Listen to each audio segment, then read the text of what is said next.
Episode की शुरुआत में हम एक बच्चे को देखते हैं जिसने गोल्डन शूज पहने होते हैं और उसने बेसबॉल की रेड कैप भी लगाई होती है और सब लोग उस बच्चे से बहुत ज़्यादा खुश होते हैं। उस बच्चे का कुछ अलग ही ऑरा होता है। इस बच्चे का नाम होता है यूइची ताइरा, लेकिन सब लोग इसको इच्ची बुलाते हैं। इच्ची का मतलब होता है नंबर 1। ये बच्चा सिर्फ पढ़ाई नहीं, खेल कूद हर जगह पे नंबर 1 होता है और इसकी स्माइल देख के लड़कियां फिदा होती है। इसके बाद हम यूइची को देखते हैं जो अपने घर के अंदर आईने में अपने आप को देखता है, स्माइल करता है और बोलता है मैं बहुत ज्यादा कूल हूँ। इसके बाद ये स्कूल के लिए निकलता है। जब ये स्कूल के लिए निकलता है तब जितने भी बड़े लोगों से ये मिलता है उन सबसे हाय हेलो बोलता है, जिससे पता लगता है कि ये बड़े लोगों के बीच में भी पॉपुलर है। इसके बाद हम देखते हैं ये कुछ लड़कियों को देखता है और उनके सामने जाके स्माइल करता है, लेकिन अचानक से लड़कियां इसे इग्नोर करके यहाँ से चली जाती है, बिल्कुल अनदेखा कर देती है, जिस बात से यूइची थोड़ा परेशान लगता है। इसके बाद यूइची अपने स्कूल के अंदर जाता है। स्कूल में ये बच्चों से गुड मॉर्निंग बोलता है, लेकिन कोई इसको ठीक से रिस्पॉन्स नहीं देता और यूइची को समझ नहीं पाता। तभी अपना लॉकर खोलता है, जहाँ पे हम देखते हैं वहाँ पे किसी ने नोट लिखा होता है कि तुम ही शोनन बैट हो। इसके बाद यूइची को याद आता है कि एक्चुअली में कोई है जो शोनन बैट की तरह सड़कों पे लोगों के ऊपर हमला कर रहा है और वो भी बिल्कुल इसी की तरह ही होता है। उसके पास भी गोल्डन बैट होते हैं और वो भी एक रेड कैप लगाता है, जिस वजह से बच्चों को ऐसा लगता है कि शोनन बैट कोई और नहीं यूइची है। इसके बाद यूइची सोचता है कम ऑन यार, तुम लोग मुझे इतना इग्नोर कैसे कर सकते हो, मैं शोनन बैट कैसे हो सकता हूँ, तुम्हें तो पता है मेरे बारे में। इसके बाद ये एक पोस्टर के पास जाता है जहाँ से हमें पता लगता है स्कूल के अंदर स्टूडेंट प्रेसिडेंट को चूज करने वाले होते हैं इलेक्शन के जरिए और यूइची 1 नंबर का कैंडिडेट होता है। इसके बाद यूइची ख्वाबों में डूब जाता है जहां पे वो जीत चुका है और वो बच्चों को भाषण देके उनका शुक्रिया अदा कर रहा है। सारे बच्चे उससे खुश होते हैं, लेकिन पता लगता है ये सिर्फ ख्वाबों में होता है और इसीलिए इसे थोड़ा सा शर्म भी लगता है कि वो इस तरह की बिहेवियर कर रहा था। और इसके बाद हमें पता लगता है एक और बच्चा होता है जिसका नाम होता है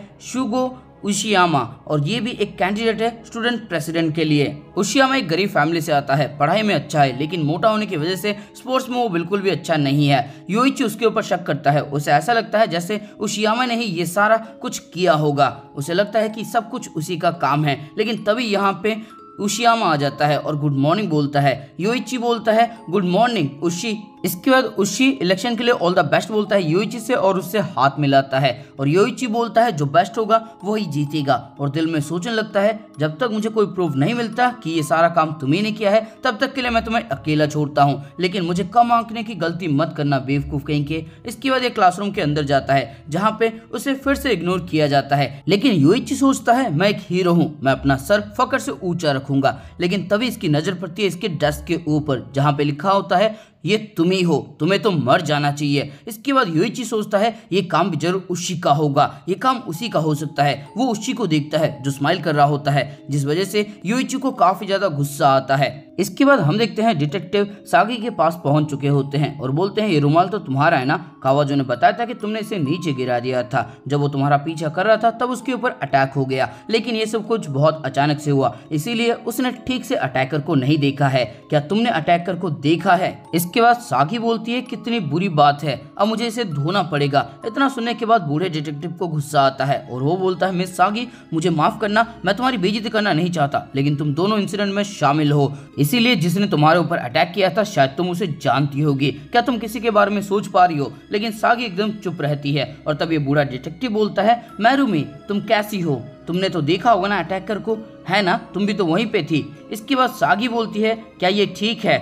इसके बाद डिटेक्टिव को गुस्सा आता है और तब सागी बोलती है मेरा मतलब कावाजो से था, क्या कावाजो अब ठीक है? इसके बाद हम यूइची को देखते हैं जिसे स्पोर्ट्स में इग्नोर किया जाता है, क्लासरूम के अंदर इग्नोर किया जाता है, उसके पीठ पीछे बातें की जाती है और यहाँ पे यूइची सोचता है न्यूज की वजह से ये सब कुछ हो रहा है, न्यूज वालों ने इनको पूरी तरह से मैनिपुलेट किया है। लेकिन तभी यहाँ पे उशी आता है जो लड़कियों की मदद कर रहा होता है। उशी को देखने के बाद यूइची को गुस्सा आता है और वो सोचने लगता है आखिरकार ये ऐसा कैसे कर सकता है मेरे साथ, गाँव से आया हो ये गवार सुअर है, ये मेरे साथ ऐसा कैसे कर सकता है। लेकिन तभी यूइची की तरफ सब लोग देखने लगते हैं। यूइची को ऐसा लगता है जैसे वो सब इसे गंदी नजरों से देखने लगते हैं और इनका चेहरा कुछ बिगड़ा हुआ दिखाई देता है। यूइची यहाँ से अपने घर के लिए निकल जाता है और सोचता है मुझे इन लोगों की जरूरत नहीं, मुझे जो चाहिए वो मेरे पास है। इसके बाद हम देखते हैं यूइची अपने घर के अंदर होता है और उसने अपने होम ट्यूटर को सब कुछ बताया होता है। इसके होम ट्यूटर का नाम होता है हारुमी चोनो।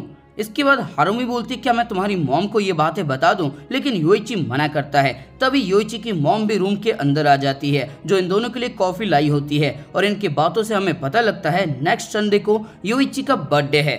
इसके बाद योइची की मॉम यहाँ से चली जाती है। हारुमी बोलती है क्या तुम्हारे टीचर को इसके बारे में पता है, और तब योइची बोलता है उसकी चिंता मत करो, तुम मेरी चिंता करती हो इतना ही मेरे लिए काफी है, मैं सब कुछ संभाल लूंगा, मैं अपने आप को संभाल लूंगा। और इसके बाद योइची सोचता है अगर एक बड़े इंसान के साथ ये परेशानी होती तो थोड़ा ज्यादा परेशानी हो सकती थी, लेकिन सब कुछ मैं ऐसा ही छोड़ नहीं सकता, इलेक्शन भी बहुत जल्द होने वाले हैं, मुझे जल्द से जल्द कुछ करना होगा। इसके बाद हम उशी को देखते हैं जो योइची का नाम पुकारते हुए योइची के पास आता है और बोलता है इच्ची क्या बात है, तुमने मुझे यहाँ पे क्यों बुलाया, क्या तुम मुझसे कुछ बातें करना चाहते हो। इसके बाद योइची बोलता है मुझे उस नाम से मत पुकारो, तुम जैसे चालाक लोमड़ी को कोई हक नहीं है मुझे इच्ची नाम से पुकारने का। इसके बाद उशी बोलता है क्या बातें कर रहे हो, तुम्हारा क्या मतलब है चालाक लोमड़ी से। इसके बाद योइची बोलता है मुझे पता है वो तुम थे जिसने मेरे लॉकर के अंदर वो नोट छोड़ा था, वो तुम थे, तुम्ही ने वो सब मेरे डेस्क के ऊपर लिखा था, तुम्ही ने मेरे बारे में चारों तरफ अफवाह फैलाई है कि मैं शोनन बैट हूँ, ये तुम ही थे ना। अब सच बताओ मुझे, तुम मुझे इलेक्शन में कभी हरा नहीं सकते, इसीलिए तुम मेरे रेपुटेशन को बर्बाद करने की कोशिश कर रहे हो। इसके बाद योइची उशी को परेशान करने लगता है लेकिन कोई इनकी फोटोज उठा लेता है। इसके बाद हम स्कूल का सीन देखते हैं जहाँ पे योइची के फोन में एक मैसेज आता है, एक फोटो को वो देखता है जिसे देख के वो परेशान हो जाता है क्योंकि ये उसी की फोटो होती है जहाँ पे वो उशी को परेशान कर रहा है। इसके बाद अचानक से सबके फोन बजने लगते हैं, सबके फोन में वही फोटो आया होता है। इनकी टीचर बोलती है मैंने कहा था ना फोन बंद रखा करो। इसके बाद उशी बोलता है टीचर कुछ लोग योइची तारा को परेशान कर रहे हैं, उसे बुली कर रहे हैं, कौन है वो जो योइची तारा को इस तरह से बुली कर रहा है, कौन है वो जो इतनी गंदी चाल चल रहा है, टीचर हमें इसका जल्द से जल्द कुछ करना होगा वरना देर हो जाएगी। इसके बाद योइची सोचता है मैं सच में इससे नफरत करता हूँ। योइची को ऐसा लगता है जैसे पूरा क्लास उसे गंदी नजरों से देख रहा हो। इसके बाद सीन शिफ्ट होता है जहाँ पे हम दोनों डिटेक्टिव को देखते हैं। यंग डिटेक्टिव बोलता है तुम्हें क्या लगता है क्या सुकीको साकी हमेशा ऐसी ही रहती है। और इसके बाद ओल्ड डिटेक्टिव बोलता है मुझे क्या पता, जवान लड़कों के बारे में मुझे ज्यादा पता नहीं है। इसके बाद यंग डिटेक्टिव बोलता है कि मैं भी तो जवान हूँ। और ओल्ड डिटेक्टिव बोलता है हाँ तुम्हें भी ऐड करके, वैसे क्या तुमने उस बेघर औरत के बारे में कुछ पता लगाया। यंग डिटेक्टिव बोलता है मैं ढूंढने की कोशिश कर रहा हूँ लेकिन उसके पास कोई परमानेंट एड्रेस नहीं है। इसके बाद ये एक औरत को एक फोटो दिखाते हैं शोनन बैट की, वो औरत थोड़ा सा हैरान हो जाती है। इसके बाद हम देखते हैं शहर के अंदर सिर्फ शोनन बैट के चर्चे चल रहे होते हैं। हम योइची के स्कूल के अंदर का सीन देखते हैं जहाँ पे योइची का पोस्टर लगा हुआ होता है, वो पोस्टर बदल रहा होता है। पहले कोई योइची के हाथ में एक गोल्डन बैट थमा देता है, उसके बाद योइची के सर पे कोई एक हैट ड्रॉ करता है, उसकी आंखें लाल कर देता है और एक भयानक सा लुक देता है उसे, यानी कि सब लोग योइची के ऊपर शक कर रहे होते हैं। योइची के नाम के आगे उन्होंने शोनन बैट लिखा होता है। इसके बाद हम योइची को देखते हैं जो सोचता है ये सब कुछ उस मोटे की गलती है, अब मुझे ऑफिशियली बुली किया जा रहा है। लेकिन तभी योइची की मॉम यहाँ पे आ जाती है। इसके बाद हम देखते हैं डिटेक्टिव योइची से पूछताछ कर रहे होते हैं। वो सवाल करते हैं क्या तुम्हें सुकीको साकी के बारे में कुछ पता है, क्या तुम उससे पर्सनली मिल चुके हो। इसके बाद योइची बोलता है मुझे पता है सुकीको साकी एक फेमस डिजाइनर है जिनके ऊपर पहले अटैक हुआ था, लेकिन मैं उनसे कभी नहीं मिला। इसके बाद डिटेक्टिव बोलते हैं हमें माफ करना, ऐसा नहीं है कि हम तुम्हारे ऊपर शक कर रहे हैं, लेकिन यही हमारा काम है। इसके बाद योइची की मॉम बोलती है तो फिर अपना काम ठीक से करो, जाके शोनन बैट को पकड़ो, इस वजह से मेरे बच्चों को स्कूल के अंदर बुली किया जा रहा है। उसके दोस्तों को ऐसा लगता है जैसे यही शोनन बैट है। इसके बाद योइची सोचने लगता है अब मैं थोड़ा सा रिलैक्स फील कर रहा हूँ, अब पुलिस वाले मेरे ऊपर शक नहीं कर रहे हैं, यानी कि यही मौका है, मैं अपनी दुर्भाग्य को सौभाग्य में यहीं पे बदल सकता हूँ। इसके बाद ये ख्वाब देखने लगता है जहाँ पे इसका बर्थडे होता है। बर्थडे में इसके दोस्त आए होते हैं, इसके दोस्त इसके लिए तालियां बजाते हैं, हैप्पी बर्थडे बोलते हैं और सब लोग माफी मांगते हैं, बोलते हैं हमसे गलती हो गई कि हमने तुम्हारे ऊपर शक किया। और इसके दोस्त इसके लिए बहुत सारा गिफ्ट भी लाए होते हैं। लेकिन जब असली में बर्थडे मनाया जाता है तब हम देखते हैं यहाँ पे बहुत सारा खाना होता है,